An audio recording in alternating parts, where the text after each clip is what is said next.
I have two sons, Ryan, 25, and Jack, 21. Their mother passed away when they were younger, and it's been just the three of us for most of their lives. I've always worked hard to give them both the best shot at a good life. I've saved what I could over the years, and part of that meant building a college fund for Jack. He's always been the more academic one, the kind of kid who plans ahead and works hard. Ryan, on the other hand, has always been more carefree, never really interested in school, and has been working random jobs trying to figure things out. I had saved around $60,000 for Jack's college fund. He's been using that money for his tuition and other school expenses. I've been proud of how responsible he's been with it, and I always believed he would put it to good use to secure a bright future. Ryan, on the other hand, didn't go to college, and while I didn't save up a specific fund for him, I've supported him in other ways over the years. That's just the background, but the real story is about what happened recently, and it's pretty insane. A few months ago, Ryan came to me with some big news.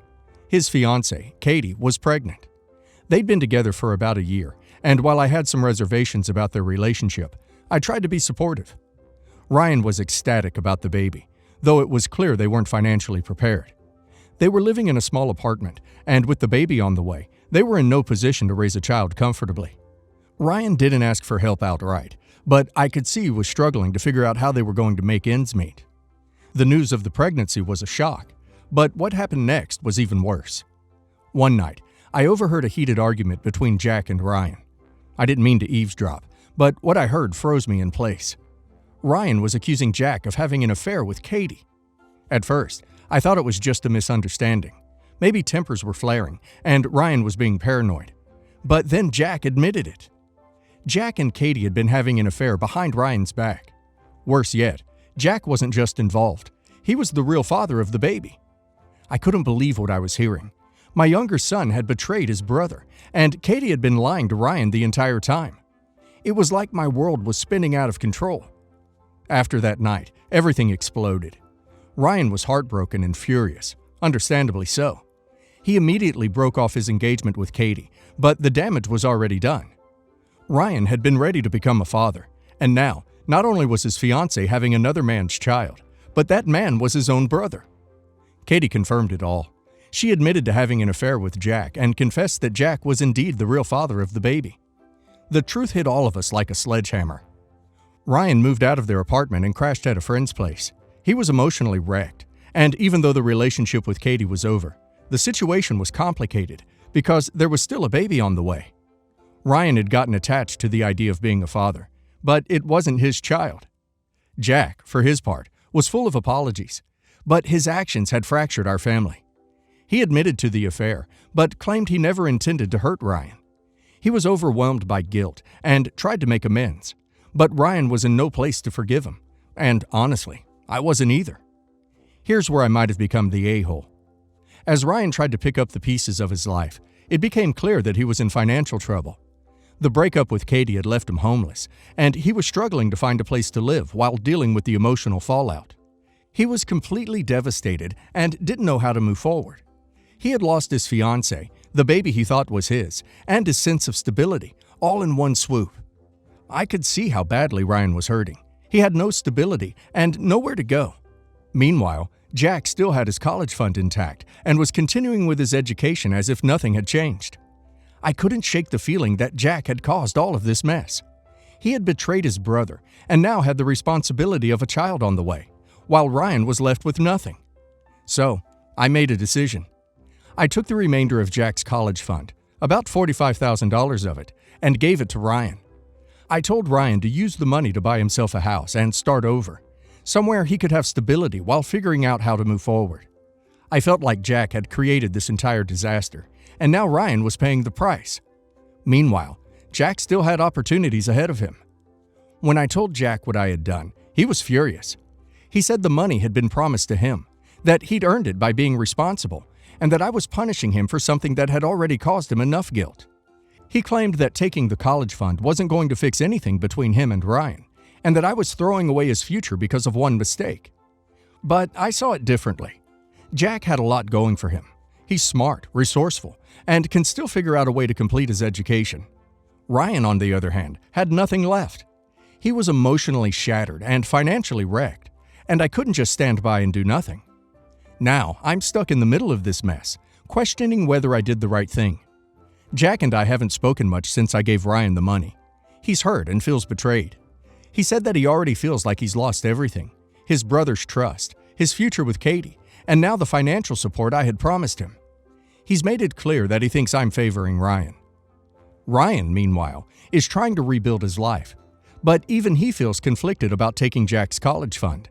He's grateful for the help, but he knows that it's come at a cost. He's still dealing with the emotional wreckage of everything that's happened, and the money is only a band-aid for a deeper wound. So, Reddit. Am I the a-hole for taking Jack's college fund and giving it to Ryan, after finding out Jack was having an affair with Ryan's fiance and is the real father of her baby? Not the a-hole. What a nightmare situation. But honestly, Jack kind of dug his own grave here. He betrayed his brother in one of the worst ways possible. He's lucky you didn't kick him out entirely. I can't imagine the emotional fallout Ryan must be dealing with, and giving him the money to find stability was the right call. Jack's education is important, but he caused this mess. He should face some consequences. It sucks for everyone, but I think you did what you had to do as a father. You're the a-hole. Look, I understand why you're angry at Jack, but using his college fund for Ryan feels like a huge overreaction. This was money Jack was counting on for his future, and now he's been left with nothing. Sure, he made a terrible mistake, but taking away his education feels like you're destroying his future to make up for Ryan's pain. Two wrongs don't make a right. You should have found a different way to support Ryan without punishing Jack like this. Everyone sucks here. Jack obviously made a horrible choice, but you handling this by taking away his college fund wasn't fair either. Both of your sons are suffering, and this decision seems like it's only making things worse. Instead of throwing money at the problem, you should have tried to get everyone into therapy, or at least talk through the situation. Now you've likely alienated Jack for good, and the family is even more fractured. So I, male 30, have been with my boyfriend, male 34, for 2 years. My mother is very homophobic and basically cut me out when she found out I was bi, back when I first finished college. All my life she would try to control me. She would try to control what I wear, who I hang out with, only to fit her definition of the perfect son. For example, I like to knit, and she would throw away all my knitting accessories because it wasn't a hobby for boys. I always told her it's her own fault for sending me to an all-boys school and that I had eyes. My siblings have always been supportive of my lifestyle, and we're very close. My older brother is getting married to his girlfriend of 5 years, and they will get married in July 2022.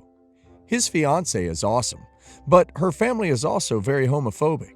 Her mother and mine get along very well, and do many activities together. I have gone LC with my mother over the years. I love my brother's fiance, but she has a tendency of trying to please everyone around her, which means that when I got my invitation for the wedding, lo and behold, it was the only one with no +1. At first, I thought it was a mistake, so I contacted his fiancée, since I knew she was the one taking care of the guest list and the RSVP. And she told me that they had to cut down the number of invitations because of pandemic. But I checked with my siblings, and all of them got a +1. This really upset me and my boyfriend, since he is very close to my brother. They went to uni together. I contacted my brother, who of course had no idea that I didn't have a +1, and told me he'd take care of it. I then received a bunch of text messages from my sister-in-law, berating me for talking to my brother, and that I should have just taken the one invitation.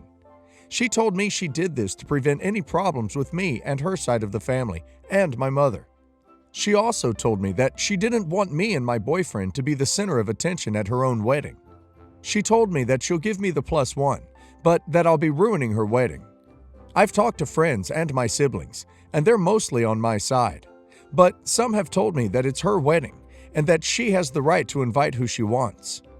I think I might be the a-hole, because my mother's subtle homophobic remarks don't affect me anymore. But I don't think it'll be fair to let my boyfriend be subjected to them, and her family's homophobia, and that it is indeed her own wedding. Not the a-hole. OP, please show your brother the text she sent. He sounds like a very caring person, who loves his little brother and his boyfriend. I don't think you would want to marry someone who would treat you like this. Edit. I noticed some of you questioning my use of the word lifestyle. And honestly, it's how I've always referred to my life. It's how my mother always referred to my life growing up, and it stuck with me. I feel like it's something I internalized, but I see how it can be detrimental to our identity. Edit 2.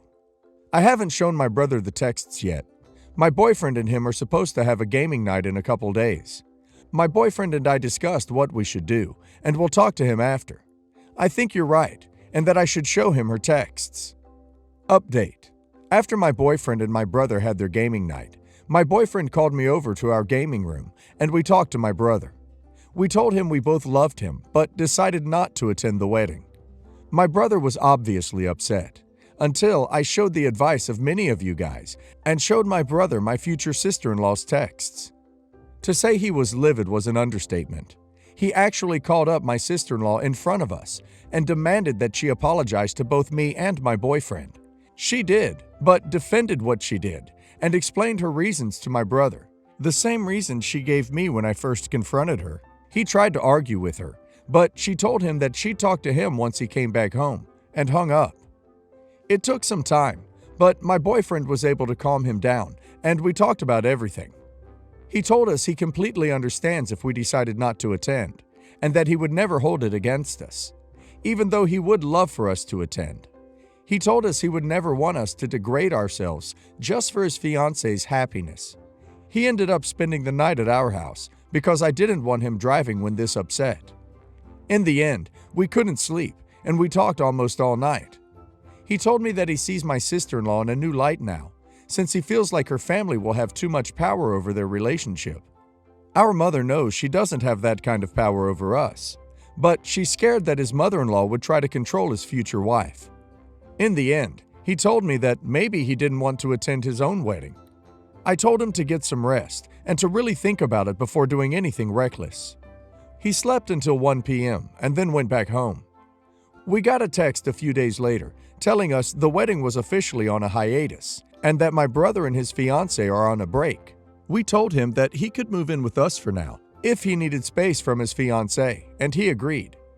In the end, both my boyfriend and my brother told me I did the right thing by showing him the texts, because he deserved to know who he was about to marry. In June 2015, my brother and I found out that my mother's uncle, who had passed away only a few years before his wife, had left my brother and I his share of their estate. This includes their Brooklyn home, as well as any remaining funds, after all others on the will have been paid, as well as debts and outstanding taxes. The estate is split 3 ways, between myself, my brother, and the aunt's nephew. The estate attorneys have informed us that the entire estate was worth about $3 million USD. My brother and I each received an initial payout of $150,000 in July. The attorneys are waiting to pay taxes, debts, etc., to disperse any more funds. The estate attorneys accidentally sent our checks to our parents' house, and this is where things got bad. My parents currently owe the IRS about $1,300,000 USD. This is due to 10 years of fees, accumulating interest, and basically ignoring paying the IRS. My mother also spent 2.5 years in prison for this case. Whether or not she is guilty, we can save for another day. In June 2016, my parents, who found out the value of our uncle's home, proposed a loan for my brother and I. My brother and I would pay their $1,300,000 bill with the inheritance, and we would get the sum back when they are gone. How morbid, right? We said we would research our options, but reminded them that we would do everything we can moving forward to make sure they have a roof over their heads, basic needs, and if they want to travel into their retirement, we would cover that as well. Come July, when the check showed up at their house, I drove down to their home to have a conversation with them about this with my brother on the phone. I had consulted with an attorney, and in sum, his advice was, do not get involved in this with your family. If they take a loan, you will have to be ready to go so far as to repossess their home. If you gift the money, you will need to work with a team of attorneys and accountants to make sure you are covered, and even then, the money will be all gone. My parents came back with ideas like, well, if we just say it's a loan, which I quickly explained is not something I am interested in getting involved in. This turned into my dad speaking down to us, essentially in my face, screaming and rolling his eyes. My mother called me afterwards and told me that my dad was not going to hide his feelings about me after the incident for my wedding. After the incident for my wedding in September, and she distanced herself as well. They came to my wedding and things were about as awkward as expected. I could not get a hold of them before my wedding. They would not answer calls or return them. When they found out that I had said hello to my future mother-in-law before them, it got much worse. I was all around very hurt. I was ready to put everything aside and get on with the wedding, and I thought they might be excited for me. My husband and I paid for our entire wedding. In speaking with my mother afterwards, she was upset about X, Y, and Z, that she was a guest at her daughter's wedding. The photographer didn't get the picture she wanted. She never told me this until afterwards. And basically, things didn't go the way she wanted. I was very hurt, but again, I was ready to move on. Now, I think her hurt may have been her putting her guilt on me. She acknowledged my father, her husband, owed me a few apologies at this point, and she was not willing to challenge him on it. After our honeymoon, my parents called to get to business. They had decided that they would take the $150,000 USD from each of us, $300,000 total, and with the remaining balance on their debt, they would take a loan from the bank on properties they have, over $1 million USD worth. This would allow them to pay the IRS, and they would take the remaining inheritance when it came through. I was a bit taken aback, as this went from a loan to this is the way it's going to go. This plan made me extremely uncomfortable. The attorneys are withholding that money for outstanding debts and taxes. Even if I was willing to give every dime to them after the way I have been treated, it's a huge risk. What if nothing else comes through, or nothing at all? I told him I wanted to consult an attorney, and he was again livid. Come October, they have taxes due. My mom calls my brother on a Monday morning and says she got an extension on her taxes from last year. She thought she was getting a refund, but she owes them $8,000 USD. She needs the money now. We ask her how this happens, and she lets us know we owe her money from his inheritance, so we need to pay it. Worn out and feeling very sorry for them at this point, we both go to the bank and send her $4,000 USD. No thank you was received. Come the next week, we get a call from both of my parents. My dad starts the conversation with, "This is going to be hard because we have always been proud of you, but we are no longer, and we may not be speaking much moving forward." 2 hours later and nothing has changed. The last plan to get a loan from the bank was not approved for them. So now, the idea is that my brother and I will take out a loan on the amount of the inheritance for their debt. We both explain once again that this is going to be a very high interest rate loan. Research after the call looks to be about 15% plus. That my brother and I cannot risk bankruptcies for this plan if the money never did come through, and that if they sell their properties, they will be out of debt with the IRS and we can help them with expenses afterwards. We are told, essentially, it should be their money, and so anything else is our moral failing. We try to provide options for how this money can help all of us as a family. My brother and I put ourselves through school and have student loans we would like to pay off, and still be able to help my parents without throwing away a large sum to essentially a payday loan. Again, my dad is livid, and the conversation ends. We have not spoken since. At this point, I am strong enough to say no. I will not risk our future for a $500,000 USD plus loan on a sum of money that may or may not come through. I am hurt that they would propose that, understanding the desperate situation that they are in. And even more so, I am hurt that they would let this destroy our relationship. I know we will never be as close as we were, but my brother and my parents are my only family. I understand that my hands are tied, and I wish that they did too. But to be honest, after the way I've been treated, they could not even put their jealousy aside for my wedding. I am less and less inclined to help. That being said, the holidays are coming up, and they are my parents. Do I reach out? What do I do? Do I let these holidays pass and hope that they will eventually see that they can pay their debts and my brother and I can help them if they need in the future? Every time we speak to my father, he tells us to reach out and understand how immoral we are being. So here I am asking for input. I tried to make this as impartial as possible, but it is hard. Okay, in my honest opinion, you are being massively manipulated by some selfish, heartless parents. I would never give up my inheritance because they put themselves in debt. This situation is of their own making, and you owe them nothing. Note that there is a reason you were left that money. Likely because the uncle knew they are irresponsible people. I would cut off contact with them for a while because no good is coming from it. I would also communicate this position to my brother. Note, left alone, I doubt the IRS will ever get that money, nor will your parents pay it back. Of course, they will threaten and pressure you, but if your parents declare bankruptcy, the only thing they, IRS, can do is threaten criminal charges in a trial by jury, which they have a low probability of winning if your parents are not mobsters. Therefore, why should you pay good money, money that can have an important positive impact on your life, to partially pay off your parents' debt, when 10 years from now, they may just be right back in the same position? Better to let them pay the ferryman right now. Tough love. Don't give in. I have a pretty strained relationship with my husband's mom, and we are pretty low contact as of right now. That wasn't a decision we specifically made to punish her. Just both sides stopped reaching out, and as a result, she was not at all involved in wedding planning.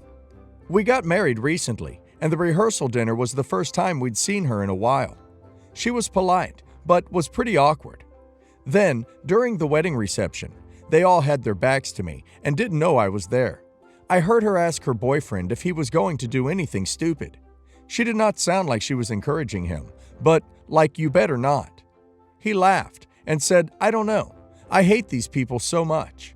Mother-in-law's friend said it would be so romantic if he destroyed the wedding. Mother-in-law told him he better not, though she was laughing. He then gave her his hand and was like, "See, I'm shaking. I hate these people so much." At this point, I made my presence known and asked if he was actually going to ruin the wedding. He said of course not, but I shouldn't act surprised that he hates me, and he didn't think it was some big secret that he has a huge problem with us. I asked why was he even there then, and he said because mother-in-law asked him to be there, but I can't really think he is there for me. I asked him to leave, and he said that they were just joking, and he wouldn't do anything. I told him again to leave, and mother-in-law was like, "Really?" and walked out after him.